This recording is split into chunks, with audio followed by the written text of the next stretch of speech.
ஐயா கண்ணப்பா, கண் இல்லையேப்பா உங்களுக்கெல்லாம்.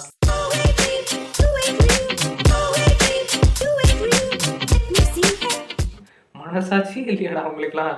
ஏன்டா அ நான் வந்து ஒரு ரிவ்யூ பார்த்தேன். ஆக்சுவலா ஒரு ரிவ்யூ இல்ல, நெறைய ரிவ்யூஸ் பார்த்தேன். என்னன்னா, கண்ணப்பான்ற ஒரு படத்துக்கு நல்லா தான் இருக்கு. சில ஃப்ளாஸ் தான் அப்டின்ற மாரி சொல்லியிருந்தாங்க. சரி நம்மளும் இந்த தியேட்டர்ஸ்க்கு போவோம். பேன் இண்டியா படம்லாம் இதுவரைக்கும் பார்த்ததே இல்ல. நெறைய cast and crew pan India லெவல்ல போட்டு எடுத்து மிரட்டி விட்டு வச்சிருப்பாய்ங்க போல இருக்கு. ஏன்னா நெறைய காஸ்ட் அண்ட் க்ரூ இருக்கு இந்த படத்துல அப்டின்னு சொல்லிட்டு நான் போய் பார்த்த படம் தான் கண்ணப்பா 2025ல இப்ப தியேட்டர்ஸ்ல ரிலீஸ் ஆன படம். இத முகேஷ் குமார் சிங் அவர் தான் டைரக்ட் பண்ணியிருக்காரு. அண்ட் இதுல ஃபர்ஸ்ட் மெயின் லீட்ன்னு சொல்லணும்னா சம்திங் ஹீரோவா ஒருத்தர் பண்ணியிருக்காரு. அவர் பேர் தெரியல. மஞ்சு அப்படின்னு நினைக்கிறேன். ஃபுல் நேம் தெரியல. அண்ட் அதுக்கப்புறம் பிரீத்தி முகுந்தன் அவங்க தான் ஃபீமேல் லீடு. என்ன சொல்றது? நான் சொல்றேன் அவங்கள பத்தி. அண்ட் அதுக்கப்புறம் மோகன்லால், அக்ஷய்குமார், பிரபாஸ் ஆப்வியஸா வந்துருவாரு. அண்ட் அதுக்கப்புறம் சரத்குமார், மோகன் பாபு, பிரம்மானந்தம் இந்த மாதிரி எல்லா கேஸ்ட் அண்ட் க்ரூவும் படத்துல அப்படியே இறச்சி உழைச்சி வச்சிருக்காங்க. உங்களுக்குலாம் ஆக்சுவலா ஒரு ஹேட்ஸ் ஆஃப். எப்படி இந்த கதை கேட்டு அதுக்கப்புறம் எக்ஸிக்யூட் பண்ணி அதுக்கப்புறம் முடிச்சு ப்ரொடக்ஷன் வேல்யூலேருந்து வெளில வந்து இப்போ நம்ம கிட்ட கொடுத்துருக்காங்க. இது வரைக்கும் எப்படி உங்களால் வந்து தாங்க முடியுதுன்னு தெரியல இந்த படத்தை. ஆக்சுவலாக தாங்க முடியலன்னா வச்சிருங்க தயவு செஞ்சு. இதெல்லாம் வந்து எடுத்து நடித்து எங்களை வேணாம், நாங்கள் உங்களை வேறு லெவலில் இமேஜின் பண்ணி வச்சுருக்கோம். ஆக்சுவலாக பேன் இண்டியா படம் அப்படின்ற மாதிரி எடுக்க தான் ட்ரை பண்ணியிருக்காங்க. அது என்னவோ ஒரு மாதிரி படமாக வந்துருச்சு போல். அது ஆக்சுவலாக வந்து என்ன சொல்கிறது, இந்த பெய்டு ப்ரொமோஷன்ஸ்லாம் நிறைய பண்ணிட்டு இருக்காங்க. என்ன அதனால தான் நான் ஏமாந்து கெட்டு குட்டிச்சவராக போய் என் காசும் அழியுது, என் டைமும் வேஸ்ட் ஆகுது. அளவுக்கு கருமம் அப்படின்ற மாதிரி இருந்தது. ஆக்சுவலாக என்னென்னா இதில் ஒன்லைனாக பார்த்துக்கிட்டோம்னா இந்த கண்ணப்பன் ஸ்டோரி இருக்கு இல்லையா? ஸோ நம்ம இந்த சின்ன வயசுலலாம் கேட்டிருப்போம் நம்ம ஸ்கூல் டேஸில். சிவனுக்கே வந்து தன்னுடைய கண்ணையை எடுத்து வச்சாங்க. ஸோ அதனால தான் வந்து கண்ணப்பன் அந்த ஸ்டோரி எனக்கு ரொம்ப பிடிக்கும். ஸோ அதை வந்து பேஸ் பண்ணி இருக்குன்றதுனால ஸோ இதுக்கு போனேன். ஆக்சுவலாக இது வந்து ஒரு சாமி படம் அப்படின்ற மாதிரி சொன்னாங்க. போய் பார்த்தா தான் தெரியுது பிட்டு படத்துக்கு கொஞ்சம் குறைவு. அண்ட் அங்கங்கே சாமி பிளேஸ்மெண்ட் அவ்வளோதான் படம். ஏன்னா பிரீத்தி முகுந்தன்ற கேரக்டரே அப்படி தான் இருக்குது. அதை ஏன் அப்படி காமிக்கிறீங்க? லைக் வந்து அது உங்களுக்கு ஒரு ப்ரொமோஷன் வேல்யூவா? இல்லை என்ன அளவுன்னே தெரில. லைக் வந்து பார்த்தாலே ஒரு கேரக்டராகவும் ஒட்டலை. என்னது அது அப்படின்ற மாதிரி இருக்குது. ஒரு ஆர்ட் டிசைனாகவும் ஒட்டல. ஆர்ட் டிசைன் அந்தளவுக்குலாம் நான் வந்து அறிவாளி கிடையாது. ஆனால் சொல்கிறேன் லைக் வந்துட்டு அது பார்க்கும்போது கண்ணு கூசுது எல்லாமே. லைக் பேக்ரவுண்ட்லேருந்து செட் ஒர்க்லேருந்து எது எது செட்டு போட்டிங்க எல்லாமே விஎஃப்எக்ஸ் தான் போட்டு எடுத்துருக்கானுங்க போல். இந்த இதுக்கு முன்னாடி ஆதிபுருஷ்னு ஒரு படம் வந்ததுல நம்ம பிரபாஸோடது, அதுலேயே போட்டு அட்டி அட்டின்னு அடிச்சாங்க. இப்போ எப்படி மறுபடியும் இந்த படத்தை தூக்கிட்டு வந்தாங்க தெரியல. எனக்கா என்னடா என்னடா நடிச்சிருக்கீங்க, எந்த கிண்டி வச்சாலும் நீங்கள் பார்த்துருவீங்க அப்படின்னு சொல்லிட்டு நம்பிட்டு இருக்கீங்களா அப்படின்ற மாதிரி இருந்தது. ஆக்சுவலாக வந்துட்டு இது யாரோட குறைன்னு சொல்லணும்னா இது எல்லாத்துக்கும் ஒத்துக்கிட்டு பண்ணாங்கல்ல எல்லாரோட குறையும் தான். பிகாஸ் வந்து இதில் ஒன்று ஒர்க் ஆகலைன்னா பரவாயில்ல, படத்தில் ஒன்றுமே ஒர்க் ஆகலை. 3 மணி நேரம் ஓடுற ஒரு படத்தில் ஃபஸ்ட்டு ஒரு 10 நிமிஷமே பார்த்தீங்கன்னா சில படம்லாம் தெரிஞ்சு போயிடும். சில படம் வந்து இப்போ ஃபஸ்ட்டு 10 நிமிஷத்துலேயே நம்மளை ஹோல்ட் பண்ணி உட்கார வைக்கும். அது இல்லாமல் ஃபஸ்ட்டு ஒரு 10 நிமிஷத்தில் இல்லை நான் சீட்டை விட்டு எரிஞ்சு போகிறேன் அப்படின்னு போக வைக்கிற படம் தான் இது. ஐயோயோ என்ன சொல்கிறதுங்க, ஒன்றுமே இல்லை. மியூசிக் பிளேஸ்மெண்ட்டும் ஓகேவா? ஒன்றுமே கிடையாது. படத்தில் வாருன்னு சொல்லிட்டுலாம் வருது, சண்டைலாம் போட்டுக்கிறாங்கன்னு வருது, வில்லனா ஒருத்தனை காமிக்கிறாங்க, வில்லன் ஒருத்தன் வரான். அண்டு என்ன சொல்கிறது, அவன் வந்து ஒரு 1000 பேரை கொண்டுட்டு அதுக்கு மேலே உட்காந்துருக்கான்னு காமிக்கிறாங்க. எனக்கா என்னடா பண்ணுறீங்க? ஏன்டா அப்படி கேரக்டராக இருக்குனாவே அப்படி தான் எழுதுவீங்களா? இல்லை ஹீரோவாக இருக்குன்னு ஒன்று எழுதுறானுங்க. அண்ட் அந்த கேரக்டராக இருக்கு எப்படி இருக்குன்னா ஒரு மாதிரி சாமியே கிடையாதுங்குது. அண்ட் அதுக்கப்புறம் போயிட்டு சாமி தான் உருகுது கிளைமேக்ஸ்லாம் போயிட்டு. அதெல்லாம் என்ன சொல்கிறது, அதுதான் லைக் கண்ணப்பன் கேரக்டர் ஓகே. அது ஆனால் இன்னும் ஓரளவுக்கு இந்த 2025ல வந்துட்டுமே இப்படியா படம் எடுப்பீங்க அப்படின்ற மாதிரி இருக்குது. அண்ட் அதுக்கப்புறம் வந்துட்டு ஆக்சுவலாக வந்து இந்த சைடு கேரக்டர்ஸ்லாம் சொல்லி ஆகணும். இந்த தூரக்கு நிற்பாங்கல்ல சைடு ஆர்டிஸ்ட், இந்த குரூப் ஆர்டிஸ்ட் அந்த மாதிரிலாம் இருப்பாங்கல்ல. ஸோ அவங்கெல்லாம் என்ன பண்ணுறாங்கன்னா கத்தி எடுத்துகிட்டு சண்டை போடுறேன்ற பேரில் இதை பாருங்களேன், இருங்க வர ஒரே நிமிஷம் கத்தின்னு ஒன்று கொண்டு வந்துடுறோம் உங்களுக்கு.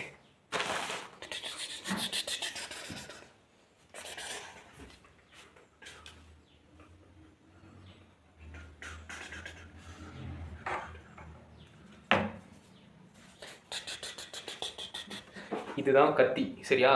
இதை வச்சுட்டு எப்படி சண்டை இப்படி இப்படி இப்படி இன்னும் அது அதுக்கு அது பிடிக்கிறதுக்கு கூட வலிக்குதான் என்னன்னு தெரியல.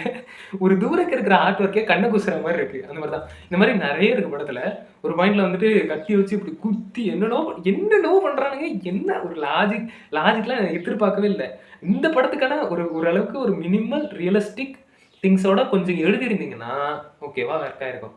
கதையும் ஒன்றும் இல்லை. அந்த கண்ணப்பன்ற ஒரு கேரக்டரை வச்சு படத்தை 3 மணி நேரம் எவனாவது எடுப்பானுங்களா? ஏன்யா எங்களுக்கு கண்ணு இருக்குல்ல, நாங்கள் பார்க்குறோம்ல, அட்லீஸ்ட் உங்களுக்காவது எங்களுக்கு மேலே மனசாட்சி இருக்காயா? பாவம்னு கொஞ்சமாவது தோணுது. அந்த மக்கள்லாம் பாவம். கொஞ்சமாவது நம்ம கொஞ்சம் வேலை செஞ்சு, இன்னும் கொஞ்சம் நல்ல நல்ல படமா, ஒரு நல்ல நல்ல கன்டென்ட்டா குடுப்போம். அப்படின்னு சொல்லிட்டு கொஞ்சம் தோணுதா? டிவோஷனல் ஃபிலிம் தான். லைக் 60 வயசுக்கு மேல பார்ப்பாங்களா, அவங்களுமே தூக்கி அடிச்சுட்டு போயிருவாங்க.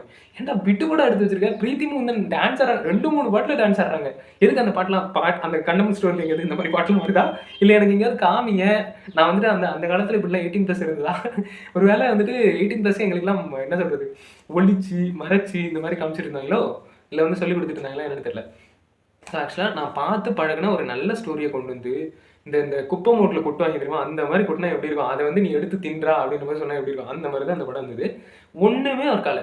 மியூசிக்ல இருந்து, டைரக்ஷன் ஒர்க்ல இருந்து, கேரக்டர் ஒர்க்ல இருந்து ஒரு கேரக்டரும் நடிக்குதே தவிர, அது நடிக்குதுன்றது பச்சையா தெரியுது. ஏன்டா என்னடா என்னடா நடிச்சுக்கிட்டு இருக்கீங்க? இதுக்கு பெய்ட் ப்ரமோஷன் வேற ஒருத்தனுங்க பண்றானுங்க. என்னடா அறிவு இருக்காடா கொஞ்சமாவது அப்படின்ற மாரி இருக்கு. பெய்ட் ப்ரமோஷன்னா அதுக்கு என்ன இப்படியாடா பண்ணுவீங்க? இது நல்லா இருக்கு, அது நல்லா இருக்கு, அப்படி இருக்கு, இப்படி இருக்கு. அதுவும் சின்ன சேனல்ஸா பண்றாங்க. நான் பார்த்து இன்ஸ்பயர் ஆன சில சேனல்ஸே பண்றானுங்க. எனக்கா ஏன்? எதுக்கு? என்னத்துக்கு இப்போ தேவையா? யாராவது கேட்டாங்களா அந்த படத்த? அப்படின்ற மாரி இருந்தது. ஆக்சுவலா வந்துட்டு 3 ஹார்ஸ் ஹோல்ட் பண்ற இந்த படம் இருக்கு இல்லையா? கடைசில தியேட்டர்ல எனக்கு வந்து வாதமே வந்துருச்சு. அந்த மாரி இருந்தது. ஆக்சுவலா வந்துட்டு ஒரு ஒரு பாயிண்ட்ல வந்து என்ன ஆகுதுன்னா, இந்த இப்ப பார்த்த கமலஹாசன் சார் படம் தக் லைஃப் இருக்குல்ல, அதுல வந்து ஒரு சீன் வரும். ஆக்சுவலா வந்து படம் ஃபுல்லா வந்து விருந்த வச்சு, கடைசியா கொஞ்சோண்டு அந்த டீ அத வச்சுட்டு விட்டுருவான்ல. அந்த மாரி தான் அந்த படத்துலயும். கருமம் புடிச்சவன் எழவு. இந்த படம் இது இது இது என்ன தெரியுமா? இதுல வந்து வித்தியாசமா இலையில ஃபுல்லா மீத வச்சு, சைடுல கொஞ்சோண்டு அந்த விருந்த வைக்கவும் மறந்துட்டான். அந்த கதை என்னடா கொஞ்சமாவது ஏன்டா டேய் போடா! சரி உங்களுக்கெல்லாம் ஒரு ஹேட்ஸ் ஆஃப் கைஸ். நல்லா இருங்க. இப்படிலாம் படம் எடுத்து எங்கள ஏமாத்தலாம்னு சொல்லிட்டு முடிவு வந்துருச்சாட்டுக்கு. அண்ட் ஒரு பாயிண்ட்ல என்னன்னா, சூப்பர்ரா! என்ன ஏமாத்திட்டல்ல அப்படின்ற அளவுக்கு உனக்கு ஒரு சந்தோஷமாட்டுக்கு. அதெல்லாம் இல்ல. ஆப்வியஸா வந்துட்டு ஒரு நல்ல படம் குடுங்க. அதுதான் வேண்டி கேட்டுக்கிறேன். உங்ககிட்ட வந்து நான் கண்ணப்பன்ட்டன்ற மாரி என் கண்ண கூட எடுத்து பாருங்க. இப்படி தரேன். ஆனா, அதுக்குன்ட்டு என் கண்ண வந்து இப்படி படம் எடுத்து பறிக்க ட்ரை பண்ணக்கூடாது. சரியா? நானே தரேன். நானே வந்துட்டு இப்படி புடுங்கி கூட தரேன். இந்த மாரி படம்லாம் தயவு செஞ்சு இனிமேட்டுக்கு எடுக்காதீங்க. அதான் என்னுடைய வேண்டுகோள், ஆழ்ந்த வேண்டுகோள். ஏன்னா, என்ன 3 ஹார்ஸ் ஹோல்ட் பண்றதுன்றது எந்த இடத்துலயுமே வாய்ப்பே கிடையாது இந்த படத்துல. லைக் வந்து ஒரு விஎஃப்எக்ஸாவும் சரி, இல்ல வந்து ஒரு எஸ்எஃப்எக்ஸாவும் சரி, எதுவுமே படத்துல ஒர்க் ஆகல. மியூசிக் எது வொர்த்து கிடையாது. எனக்கு தெரிஞ்சு இந்த படத்த இந்த காவியத்த பத்தி சொல்ட்டே இருக்கணும்னா சொல்ட்டே இருக்கலாம். ஏன்னா, இந்த படத்துல அவ்வளோ இருக்கு. ஆனா டைம் இல்ல. 3 மணி நேரம் ஏற்கனவே அதிலேயே செலவு பண்ணிட்டேனா, இப்ப சொல்றதுக்கு இந்த 10 நிமிஷமே போதும். இதுக்கு மேலலாம் சொல்ல வேணாம். எனக்கு தெரிஞ்சு இதுக்கு மேல தியேட்டர்ஸ்ல போய் உங்க உயிர காவு வாங்குறதும் சரி, இல்ல கழுத்துல தொங்குறதும் சரி, உங்களுடைய விருப்பம் தான். சரிங்களா? இதுக்கு மேலயும் வந்துட்டு நான் இந்த படம் தான் பார்க்க போறேன். எனக்கு பிரபாஸ்னா உசுரு, மோகன்லால்னா உசுரு. மோகன்லால்லாம் இருக்காரு. எனக்கு அவரெல்லாம் வந்துட்டு தொடரும் படத்துல பார்த்துட்டு வியந்தேன் தெரியுமா? அதுக்கு முன்னாடி நான் நெறைய படம் பார்த்துருக்கேன் அவரோடது. ஸோ அதெல்லாம் பார்த்துட்டு like he is a natural ஒரு 60, 70 வயசுலயும் என்னம்மா நடிக்கிறாரு அப்படின்ற மாரி ஒரு நல்ல நல்ல சின்ன சின்ன கதையா சூஸ் பண்ணி நடிக்கிறாரு அப்படின்னா, இதுக்கு எதுக்கு இவங்க வந்தாங்க? பேன் இண்டியானா ஐயோ! கண்ணாடிய போட்டு பேசுறேன். கண்ணாடி வேற இந்த படத்துக்காகலாம் கழட்ட வேண்டியதா இருக்கு. அதனால பேன் இண்டியன் ஸ்டார்ஸ்னா இதுக்கெல்லாம் வந்து நடிக்கலாமா? அப்படின்ற மாரி சொல்ட்டு ஒரு ஐடியாலஜி எனக்கே வர ஆரம்பிக்குது. இனிமேட்டுக்கு எந்த ஒரு பெரிய ஸ்டாரே நடிச்சாலும், லைக் வந்து தளபதி யாராவது பேன் இண்டியன் படம் அதுல நடிச்சாலுமே, அத கன்டென்ட் நல்லா இருந்தா தான் பார்க்க முடியும் போல. ஸோ அந்த மாதிரி தான். நீங்க யாரு நடிச்சாலுமே கன்டென்ட் நல்லா இருக்கான்னு ஒரு 3 டே, 2 டே கூட கேட்டுட்டு போங்க. தப்பே கிடையாது. ஃபர்ஸ்ட் டே இல்லன்னா அதுக்கு எதுவுமே தெரியாம போயிட்டு 2 டே, 3 டேல உட்காந்துட்டீங்க. கதம் கதம் தான். ஐய்யய்யோ! அந்த மாரி தான் படம் எடுக்குறானோ! பிசினஸ் மைண்ட் செட்லயே இருக்கானோ! எனக்கா டேய் என்னடா ரூ. 150 தான் வேணும்னா என் பாக்கெட்ல இருந்து திருடணுமா உனக்கு? இந்தா நானே எடுத்து தரேன் வச்சுக்க. ஜாலியா இரு. மஜாவா இரு புள்ள குட்டியோட. அதுக்காக வந்து இந்த படம் பார்த்து என் டைம வேஸ்ட் பண்ணி என்ன கொன்னு எடுத்துறாத அப்படின்ற மாரி இருந்தது.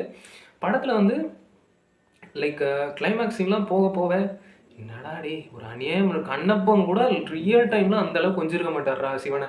ஐயோ! கொஞ்சுற, சோறு திங்க சொல்ற, ஐயோ! ஊட்டி விடுறியேடா, என்னடா நடக்குது? ஐய்யய்யோ! டிவோஷனல் ஃபிலிம் தான்டா, ஒரு இமேஜினரி வேர்ல்ட் தான் ஒத்துக்கிறேன்டா. அதுக்குன்னு ரொம்ப கிரிஞ்சு பண்றீங்கடா. ரொம்ப ஓவரா இருக்குடா நீங்க பண்ற கிரிஞ்சு. அந்த மாரி இருந்தது. லைக் வந்து நெறைய இடத்துல தெரியாம வந்து மாட்டிக்கிட்டு இப்படி உசுர விடுறியே! பேசாம வீட்ல பொரிகல்ல தின்னுட்டு பேசாம படுத்து தூங்கலாம்ல. அந்த மாதிரி ஒரு மைண்ட் செட் தாங்க எனக்கு. அவ்வளோதான் இதோட இந்த ரிவ்யூவ முடிச்சுக்கிறேன். உங்களுக்கு உயிர் வேணும்னா வீட்லயே இருங்க. உயிர் வேணாம்னா கண்டிப்பா அந்த படத்துக்கு ட்ரவுசரு, சட்டை எல்லாத்தையும் மாட்டிட்டு கிளம்பி போயிட்டே இருங்க. நான் வேணான்னே சொல்ல மாட்டேன். பாய் பாய்.